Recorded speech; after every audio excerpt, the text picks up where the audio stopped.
Hello दोस्तों।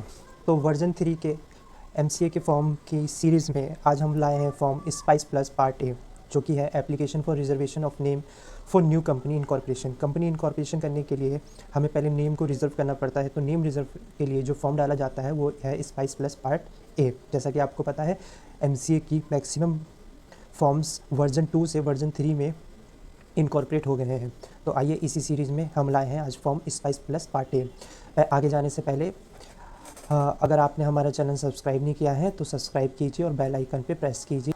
अगर हम इंडिया में कोई बिज़नेस रन करना चाहते हैं या कोई स्टार्टअप करना चाहते हैं तो उसको स्टार्ट करने के लिए हम कई फॉर्म के अकॉर्डिंग कर सकते हैं। आपको जो सूट करेगा आप उसके अकॉर्डिंग उसका रजिस्ट्रेशन करवा सकते हैं। जैसे कि पार्टनरशिप फर्म, जो एक पार्टनरशिप डीड के थ्रू इनकॉर्पोरेट होती है। सोल प्रोप्राइटरशिप में ऐसा कोई डीड या कोई रजिस्ट्रेशन प्रोसेस नहीं है। सिंपली आप जो भी नाम रखना चाहते हैं उस नाम से आप जीएसटी रजिस्ट्रेशन ले सकते हैं और आप उस बिज़नेस को रन कर सकते हैं। रजिस्टर्ड सोसाइटी, अगर आप कोई सोसाइटी से रिलेटेड कोई काम करते हैं तो सोसाइटी एक्ट के अकॉर्डिंग उसमें रजिस्ट्रेशन करवाना पड़ता है। जैसे एनजीओ वगैरह सोसाइटीज़ में रजिस्टर्ड होती हैं। पब्लिक और प्राइवेट ट्रस्ट, ये भी एक एनजीओ की तरह ट्रस्ट चलाई जाती है जो कि एक डीड के थ्रू इनकॉर्पोरेट की जाती है। ऐसे ही एलएलपी बनाई जाती है। एलएलपी हम एमसीए में रन फॉर्म के थ्रू नेम रिजर्व करके फिर एलएलपी इनकॉर्पोरेट करते हैं। और बाकी कंपनीज इनकॉर्पोरेशन जिसकी बात यहाँ पे आज हम करने वाले हैं, जो जैसे कि प्राइवेट लिमिटेड कंपनी, जो कि मिनिमम दो डायरेक्टर होते हैं और दो मेंबर होते हैं। 1 पर्सन कंपनी जिसमें एक ही मेंबर और एक डायरेक्टर के साथ आप कंपनी इनकॉर्पोरेट कर सकते हैं। पब्लिक लिमिटेड कंपनी जो थोड़ी मेजरली बड़ी कंपनी होती है। अनलिमिटेड कंपनी जिसमें लाइबिलिटी अनलिमिटेड होती है मेंबर्स की। प्रोड्यूसर कंपनी जो एग्रीकल्चर से रिलेटेड कंपनीज इनकॉर्पोरेट की जाती है वो प्रोड्यूसर्स कंपनी होती है। सेक्शन 8 की कंपनी। कोई एनजीओ कंपनी अगर एनजीओ कंपनी के थ्रू रन करना चाहती है तो हम सेक्शन 8 की कंपनी इनकॉर्पोरेट करते हैं। तो जितनी भी कंपनी इनकॉर्पोरेशन होती हैं उनके लिए हमें स्पाइस प्लस ए फॉर्म को फिल करके उसका नेम रिज़र्व किया जाता है। और नेम रिज़र्व अप्रूवल आने के बाद हमें 20 डेज़ के अंदर उसके डॉक्यूमेंट आरओसी को सबमिट किए जाते हैं ताकि हमारी वो कंपनी इनकॉर्पोरेट हो सके। तो वर्जन 2 से वर्जन 3 में जो कुछ मेन एडिशंस आए हैं वो एडिशन आए हैं कि एनआईसी कोड को उस पर इनकॉर्पोरेट किया गया है, जिसके अंदर आप 3 बिजनेस एक्टिविटीज़ को डाल सकते हैं जो कि 5 डिजिट कोड है। और बहुत सारे वैलिडेशंस चेक आए हैं जिसके थ्रू आप इनिशियल स्टेज पे चेक कर सकते हैं कि इससे जो हम नाम अप्लाई कर रहे हैं उसके सिमिलर कोई कंपनी इनकॉर्पोरेट पहले से नहीं हो रखी है, ताकि हम कोई ऐसा नाम रख सके जो जिससे हमारे नेम रिजर्वेशन रिजेक्ट ना हो। तो ये है हमारा नया डैशबोर्ड जो वर्जन 3 का है। इसमें हमें नेम रिज़र्व करने के लिए एमसीए सर्विसेज में जाना है। एमसीए सर्विसेज के बाद कंपनी ई फाइलिंग में जाके हमें इनकॉर्पोरेशन सर्विस में जाना है। और इनकॉर्पोरेशन सर्विस में 2 ऑप्शन हैं। एक ऑप्शन आपको बताता है कि रन, जो एग्जिस्टिंग कंपनी अगर वो अपना नाम चेंज करना चाहती है तो रन फॉर्म में फिल करते हैं। और स्पाइस प्लस फॉर्म जो कि न्यू कंपनी के लिए नेम रिज़र्व का फॉर्म है, तो हमें यहीं पर जाना है। तो चलिए आइए आज लाइव डेमो में हम चलते हैं इसके। ये मैंने अपनी, तो आओ दोस्तों हम लाइव डेमो में चलते हैं। यहाँ पे हमें एमसीए सर्विसेज में जाना है। एमसीए सर्विसेज में जाके कंपनी फाइलिंग में जाना है। इसके बाद इनकॉर्पोरेशन सर्विसेज में जाके हमें सेकंड जो ऑप्शन है स्पाइस प्लस फॉर्म में सिलेक्ट कर देना है। तो ये हमारी विंडो खुल जाएगी। इसमें एक पॉपअप ऑप्शन आ रहा है। पॉपअप में जो मैसेज हमें दे रहा है वो ये मैसेज दे रहा है कि अगर आप वर्जन 2 से वर्जन 3 में लॉगिन कर रहे हो तो हमें प्रोफेशनल को तो डीएससी एसोसिएट करना ही है, साथ में जो भी डायरेक्टर या पर्सन ई फाइलिंग में डीएससी सिग्नेचर लगाएगा उसका भी एक बिजनेस यूज़र अकाउंट बना के उसका डीएससी एसोसिएट करना पड़ेगा। हम इसको यहाँ पर अभी ओके कर देंगे। ये हमारा फॉर्म खुल गया है spice plus part A form, जो कि नेम रिजर्वेशन का है। तो सबसे पहले हमें इन्फॉर्मेशन देनी कि टाइप ऑफ कंपनी, आपको किस टाइप की कंपनी इनकॉर्पोरेट कंपनी। हम कई टाइप की कंपनी इनकॉर्पोरेट कर सकते हैं। हमारा एक्टिविटी क्या है, हम किस पर्पज़ के लिए कंपनी बनाने हैं उसके अकॉर्डिंग हमें कंपनी का टाइप सेलेक्ट करना होता है। जैसे कि प्रोड्यूसर कंपनी में पहले भी बता चुका हूँ कि जो एग्रीकल्चर से रिलेटेड हमारे फार्मर्स भाई लोग हैं, अगर वो साथ में कोई कंपनी इनकॉर्पोरेट करना चाहते हैं फॉर म्यूचुअल बेनिफिट के लिए तो वो एक प्रोड्यूसर कंपनी इनकॉर्पोरेट कर सकते हैं। अनलिमिटेड कंपनी ऐसी कंपनी होती है जिसमें जो मेंबर्स की लाइबिलिटी है वो थोड़ी लिमिटेड नहीं रहती है।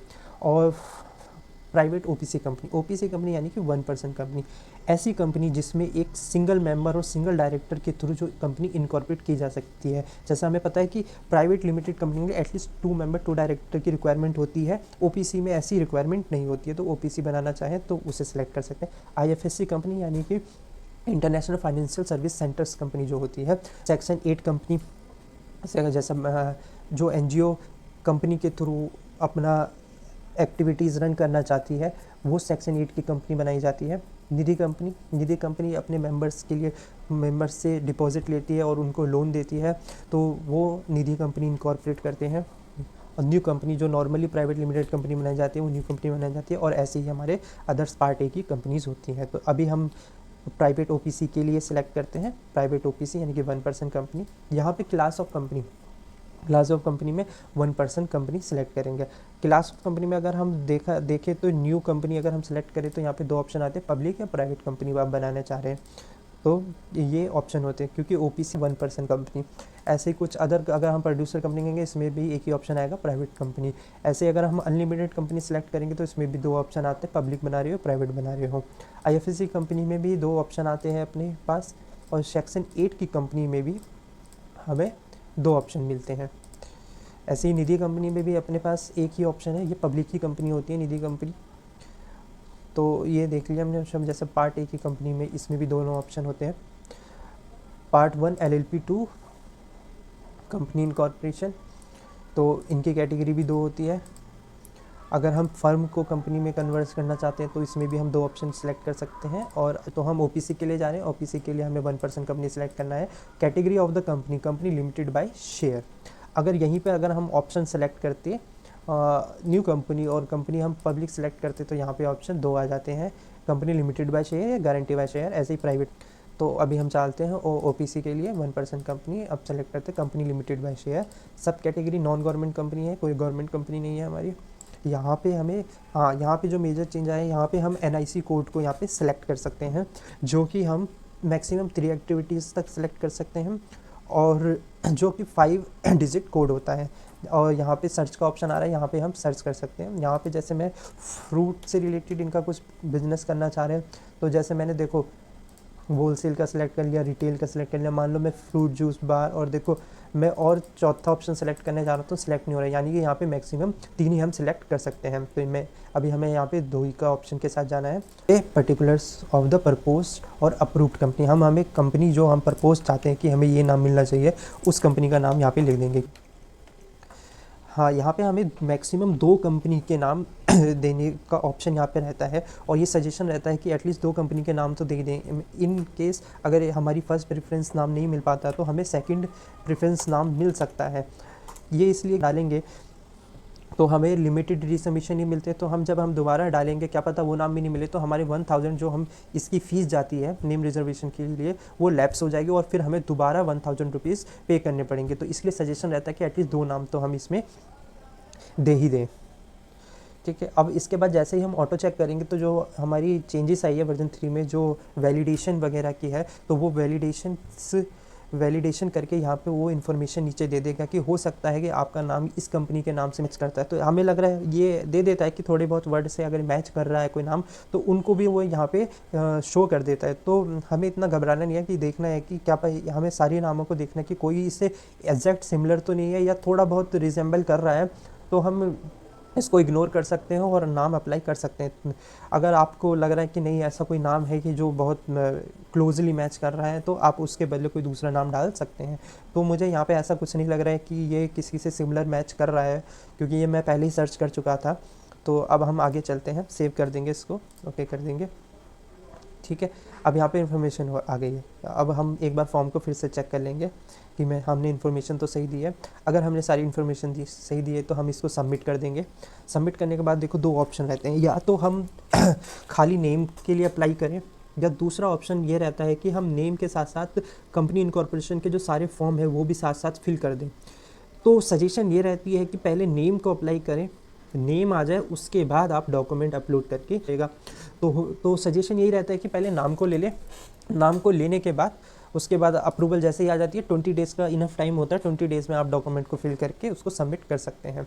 तो यहाँ पे मैं अभी नेम रिजर्वेशन के लिए जाएंगे तो इसको सिलेक्ट करके कंटिन्यू कर देंगे। देखो फॉर्म सबमिट हो गया। अब आप यहाँ पे इसको ओपन कर सकते हैं फॉर्म को। ये देखिए, ये आपका पार्ट ए का फॉर्म जो कि सबमिट हो चुका है। ये देखिए, ये फॉर्म आपका सबमिट हो गया, ये ऑटोमेटिकली आपका ओपन हो जाता है। ये जो हमने जो 2 नाम दिए हैं अपने, वो दोनों नाम आ गए हैं। देखिए दोस्तों, हमने जो फॉर्म सबमिट कर दिया है वो हमारे माई एप्लीकेशन में जब आप जाएंगे तो माई एप्लीकेशन में वो हमारे फॉर्म दिख जाएगा, जो कि अभी अपना पेमेंट इनकम्प्लीट है उसका। तो अगर आप यहाँ पे पे फीस में जाएंगे तो आपका वो चालान आ जाएगा 1000 का, जो कि नेम रिजर्वेशन की फ़ीस है 1000 की। अगर यहाँ पे आप मेक पेमेंट करेंगे तो जो आप सबमिट कर देंगे,